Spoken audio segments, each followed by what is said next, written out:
கேட்கப்பட்ட கேள்விகள் பலவற்றுக்கு இதுவரை எனக்கு விடை கிடைக்க கௌரவ நாணயக்கார அமைச்சர் அவர்கள் கேடி லால்காந்த் அவர்கள் ஒரு கிழமை ஒரு வாரம் சொல்லுகிறார்கள். ஆனால் இதுவரையும் எனக்கு எந்த பதிலும் கிடைக்கவில்லை. இது 65 மில்லியன் அமெரிக்க டாலர்களை வழங்க இந்தியா முன்வந்துள்ளதால் கப்பல் சேவைகள் எப்போது ஆரம்பிக்கப்படும் என்பதையும் வெள்ளிக்கிழமை பதில் தருவதாக அமைச்சர் சொன்னார்.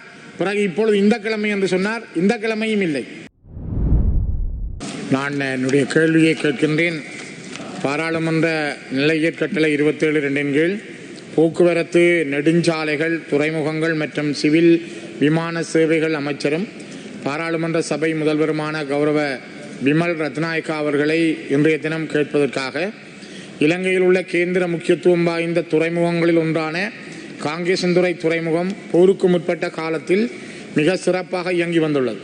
அந்த அடிப்படையில் காங்கேசன்துறை துறைமுகத்தை வர்த்தக நோக்கத்திற்கான துறைமுகமாக புனரமைப்பதன் மூலம் இந்தியாவிற்கு, அதிலும் குறிப்பாக தென்னிந்தியாவுக்கும் வடக்கு கிழக்கு பகுதிகளுக்குமான பொருள் பரிமாற்றம் சார் வர்த்தக நடவடிக்கைகளிலும் சுற்றுலா பயணிகளின் வருகையிலும் அந்நிய செலாவணியை ஈட்டுவதிலும் பாரிய மாற்றத்தை ஏற்படுத்த முடியும்.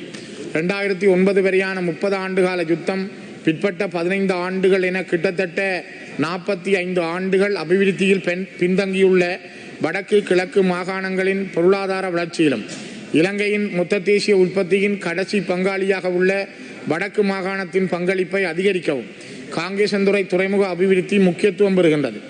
இத்துறைமுக அபிவிருத்திக்காக 65 மில்லியன் அமெரிக்க டாலர்களை வழங்க இந்தியா முன்வந்துள்ளதால் மீளச் செலுத்தும் தேவையற்ற இந்நிதியுதவி மூலம் மேற்படி துறைமுகத்தை புனரமைத்து மீள ஆரம்பிக்க முடியும் என்ற நிலையில் இத்துறைமுகத்தை மீள் இயக்குவதற்கான சூழலில் தாக்க மதிப்பாய்வு அறிக்கையையும் என்விரான்மெண்டல் இம்பேக்ட் அசஸ்மெண்ட் ரிப்போர்ட் தயாரிக்கப்பட்டுள்ளது. அதன் பின்னரும் இத்துறைமுக அபிவிருத்தி காலம் தாழ்த்தப்படுவதற்கான காரணம் என்ன என்பதை அமைச்சர் இச்சபைக்கு அறிவிப்பாரா? இதில் என்னுடைய முதலாவது கேள்வி, இலங்கையின் வரலாற்றில் இத்துறைமுகம் கொண்டிருந்த பொருளாதார பங்களிப்பு இப்பொழுது இல்லாமல் உள்ளது.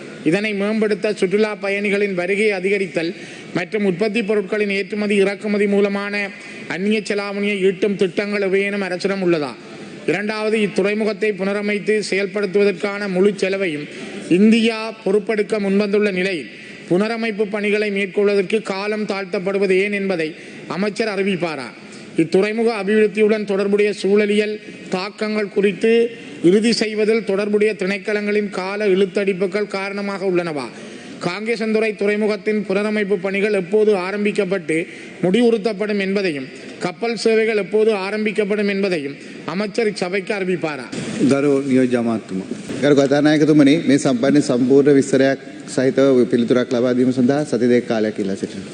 අමාත්‍යංශ නිවේදන වෙළඳ වාණිජ ආහාර සුරක්ෂිත සහ සම්පකාර සංවර්ධන கௌரவ சபாநாயகர் அவர்களே, நான் கடந்த 2025 புதன்கிழமை கேட்கப்பட்ட கேள்விகள் பலவற்றுக்கு இதுவரை எனக்கு விடை கிடைக்கவில்லை. கௌரவ அமைச்சர் அவர்கள், கௌரவ நாணயக்கார அமைச்சர் அவர்கள், கேடி லால்காந்த் அவர்கள் ஒரு கிழமை ஒரு வாரம் சொல்லுகிறார்கள். ஆனால் இதுவரையும் எனக்கு எந்த பதிலும் கிடைக்கவில்லை. இது 4வது கேள்வி இவ்வாறு பின்னுக்கு போகிறது. நான் கடந்த சின்ன வெங்காயம் விடயங்கள் தொடர்பாக கேள்வி கேட்டிருந்தேன். வெள்ளிக்கிழமை பதில் தருவதாக அமைச்சர் சொன்னார். பிறகு இப்பொழுது இந்த கிழமை என்று சொன்னார். இந்த கிழமையும் இல்லை. நான் இதுவரைக்கும் கிட்டத்தட்ட 27 வினாக்கள் 4 வினாக்களுக்கு கேடி லால்காந்த, நாணயக்கார, உணவு அமைச்சர், இப்பொழுது பிமல் ரத்நாயக்கா அமைச்சர் இவருடைய பதில்கள் எனக்கு கிடைப்பதில்லை.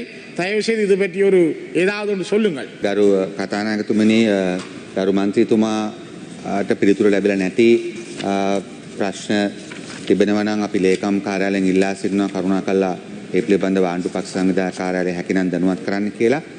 නමුත් මම එක කරුණක් මතක් කරන්න කැමතියි. මට මතකයක් තියෙනවා හර්ෂණ නානාකාර මැතිතුමා, ඔබතුමා හෝ මම හිතන්නේ ඔබතුමා තමයි ඔය සමූහ මිනිවැලවල් සම්බන්ධ අසූ ප්‍රශ්න ඉතාම පැහැදිලි විස්තර පිළිතුරු ලබා දුන්නා. නමුත් අපි අදාළ ඇමතුරුන් දැනුවත් කරන්න ඔබතුමාට හැකි ඉක්මනින් පිළිතුරු ලබා දෙන්න.